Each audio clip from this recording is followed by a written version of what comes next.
एक समय की बात है। एक जतनपुर नाम के गांव में बागेश्वर नाम का गरीब किसान रहता था। उनके घर में उनकी पत्नी कोमल और उनके 16 साल का लड़का एक साथ रहते थे। बागेश्वर को सिर्फ खेती करने आती थी। उसके अलावा उसने कोई और काम नहीं सीखा था।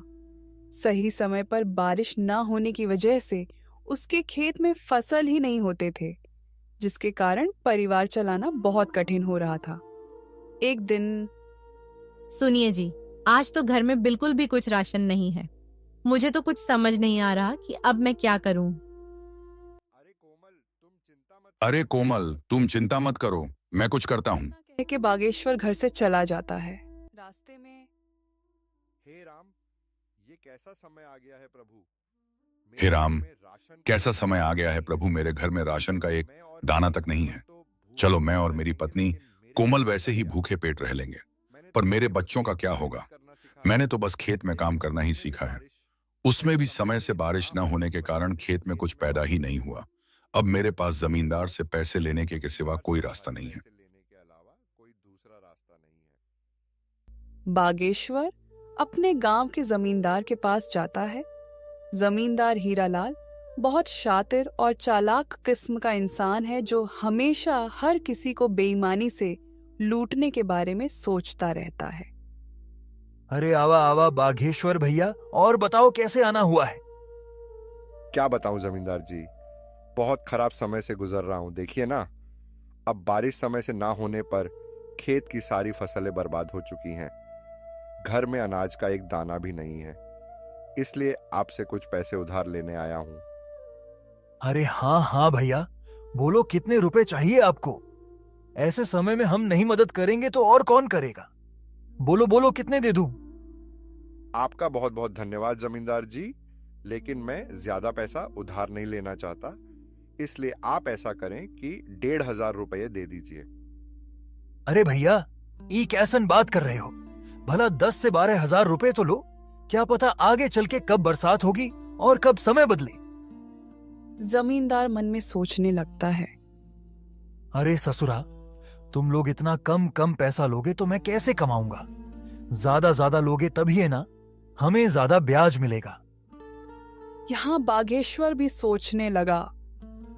आखिर अब मैं क्या करूं। वैसे ये कह तो ठीक ही रहे हैं, पता नहीं कब भगवान की हम जैसों पर दया होगी। एक काम करता हूं, 10,000 ले लेता हूं।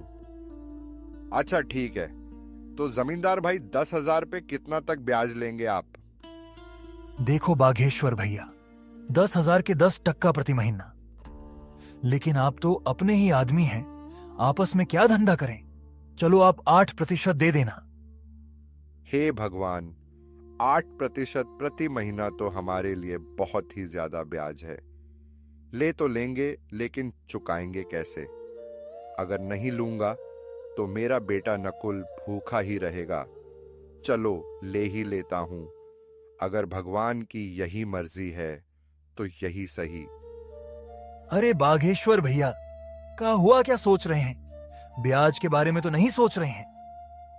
हाँ जमींदार भाई, इतना ब्याज कैसे। अरे कोनो चिंता की बात नहीं है। देखिए आप तो अपने हैं, आराम से चुकाइएगा। कहिए क्या कहते हैं।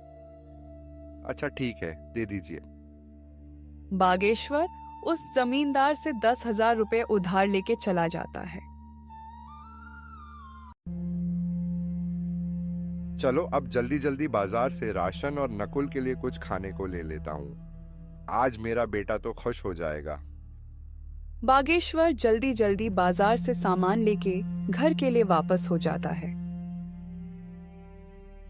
घर पहुंचते ही कोमल बागेश्वर के हाथ में सामान देखकर खुश हो जाती है और कहती है, अजी, ये सामान पैसे कहाँ से मिले जी। देखो कोमल, मुझे पता है तुम मुझ पर गुस्सा करोगी, लेकिन मेरे पास और कोई चारा भी नहीं था। मैं समझ गई जी, आपने किसी से उधारी पैसे लिए होंगे, पर कोई बात नहीं, मैं भी वही सोच रही थी। लेकिन ऐसे समय में गांव में किसी के पास देने के लिए पैसे नहीं हैं, तो क्या आप जमींदार से उधारी पैसे लेके आए हो। हाँ कोमल, लेकिन तुम चिंता मत करना, भगवान के घर देर है अंधेर नहीं। अभी इस वक्त मेरे बेटे से बढ़ के और कुछ नहीं है। हाँ, आप कह तो सही रहे हो,